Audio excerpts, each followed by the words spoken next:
I get asked all the time, what project should I do if I want to get a job in data science or machine learning? Now, this question is actually flawed right from the beginning. A great project is something that's personal to you. So anything that I suggest that you do is actually a bad project. So in this video, I want to break down the projects that will actually get you hired and the framework you can use to find them so you don't waste time building a useless portfolio. Let's get into it.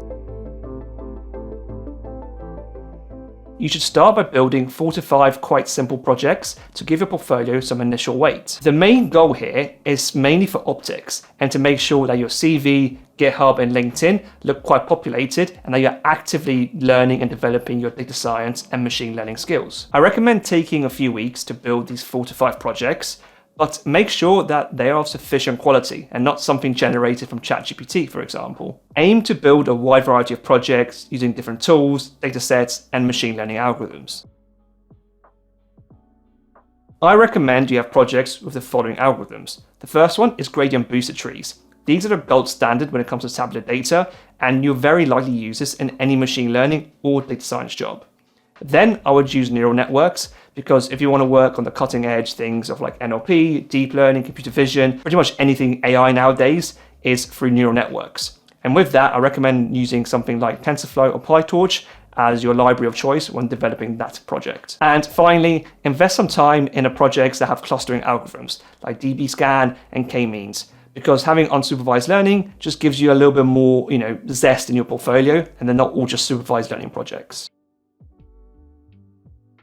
In my opinion, it's much better to get real life, messy, dirty data because that will reflect exactly what you're doing in the role. If you use datasets like the IRIS dataset, MNIST, Titanic, like literally everyone else does, then it's a bit pointless because, like I said, everyone has them. You're much better off using datasets that actually reflect the work you'll be doing in the role, and that's a lot more appealing to employers as well. And like I said, avoid datasets like MNIST, Titanic, and the IRIS dataset. To be honest, if I saw these in your portfolio, I'll probably reject your application straight away. I know that sounds harsh, but you have to be a lot different than simply the most basic data sets that everyone has worked with. Some good place to get data is number one, some public or free APIs. There's a good website literally called Free APIs where you get access to this information if you're looking for it. You can also web scrape data from websites and other services, but make sure you actually are allowed to web scrape this data. I'll link a blog post below which gives a list of all the websites that allow web scraping to make sure you're not breaking any laws or anything to do with data protection. You can also use public government data sources. Data.gov is a great example. And finally, you can also gather your own data through surveys and questionnaires. Just, do your own market research. That's also a really interesting way because you'll be doing kind of data search on something you find interesting. Now, when it comes to deciding what your project should be on, just think of one question that you think is quite interesting to answer, either to you or to other people, and literally answer that one question. Don't have to overcomplicate it. I also recommend showcasing your project on something like Streamlit, or even deploying it on something really simple like GitHub Actions. And I really want to hammer this point home, but don't worry too much about building a full-on end-to-end solution using things like AWS, GCP, EC2 instances, clusters, Docker, Kubernetes, all these technologies. The goal of these simple projects is just to, like I said, populate a portfolio and also get your feet a bit wet and show that you are keen and you can apply a wide range of algorithms and data sets to a problem. But don't worry about building something that's fully end-to-end. That will come much later in your portfolio, which we'll discuss soon. Another way to present your projects, and probably the best way, is through your own personal portfolio or website.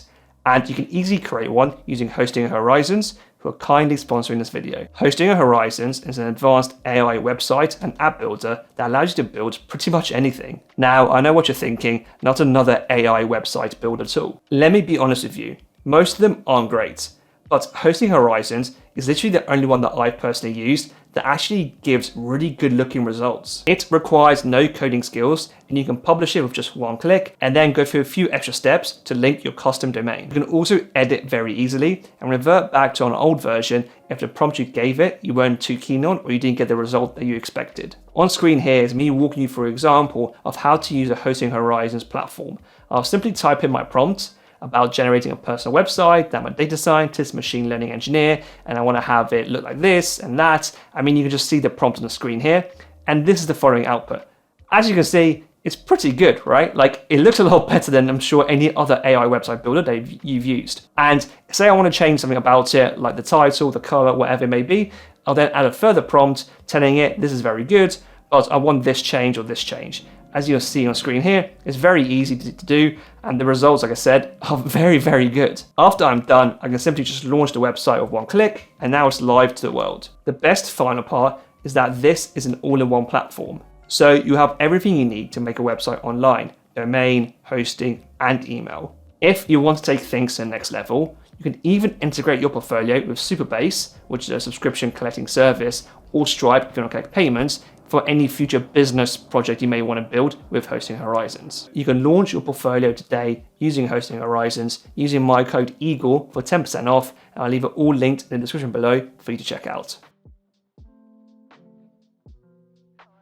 This is where you really need to focus and take your time. After you've built those smaller projects, it's now time to build something of bigger scale. Probably something that'll take you a month or two to fully build end to end.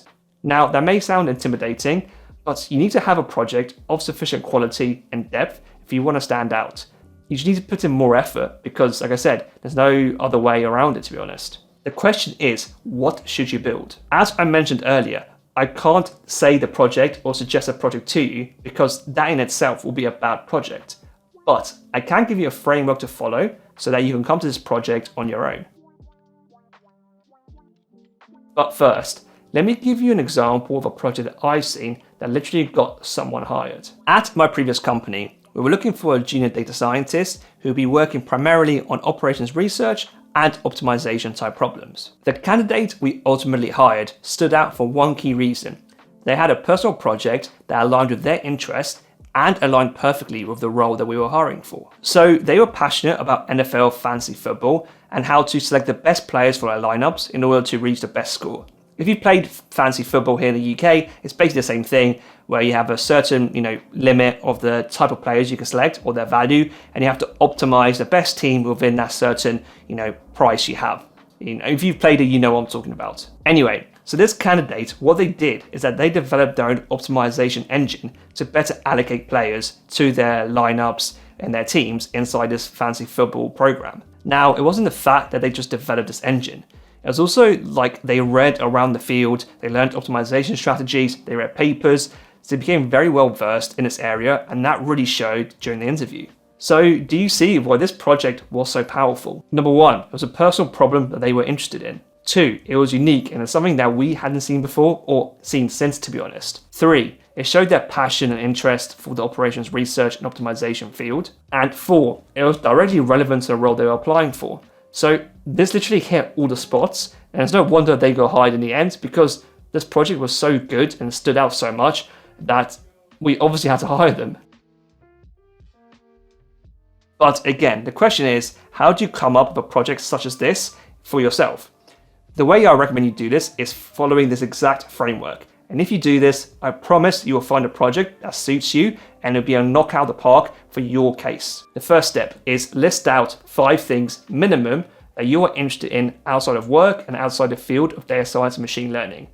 And I'm sure you're interested in things outside those areas. And like I said, 5 is the minimum. If anything, list at least 10 and even better, like 25, 50. Just anything that comes to mind, just list it down. The second step, for each point, list at least 3 questions that you think are interesting to answer or you think other people may be interested in answering.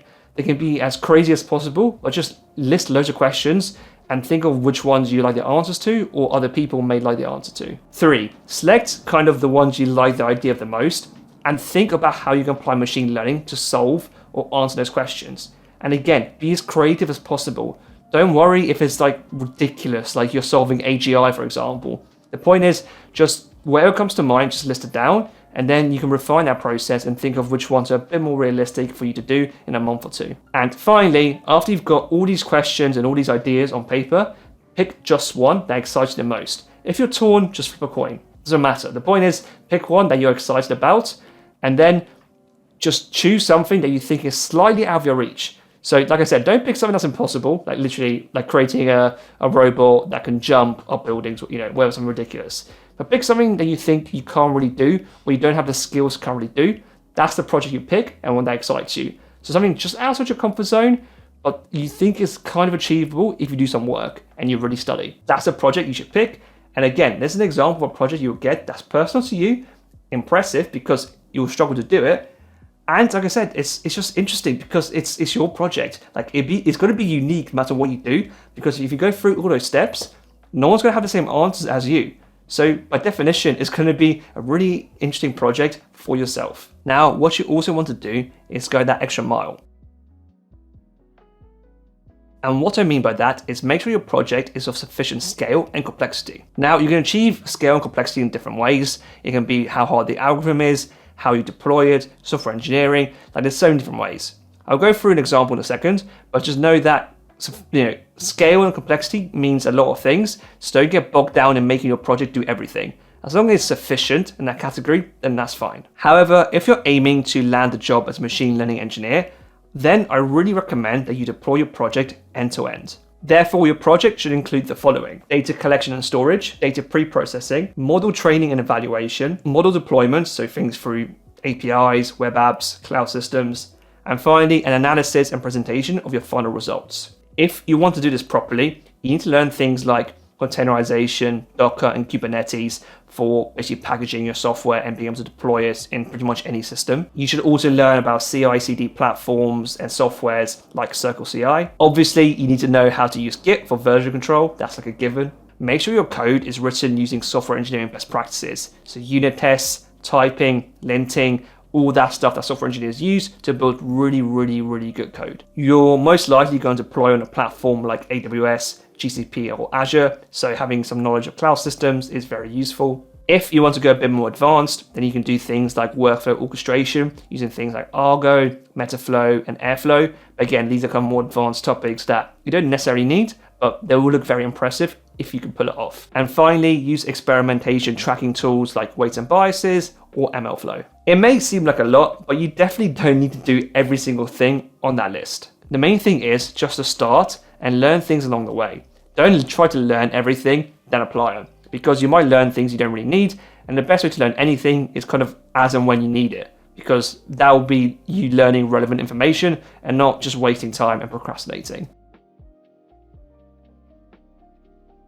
The final and probably the most essential part is to document your learning. I say this time and time again, but you have to do this if you really, really want to stand out in this career and have be very impressive and well known in this field. Technical skills alone will not get you a job. It's been said by so many people, and to be honest, most of my job, in fact half of it, it's all about communication and understanding business problems and being able to frame things which are like ambiguous into a technical domain.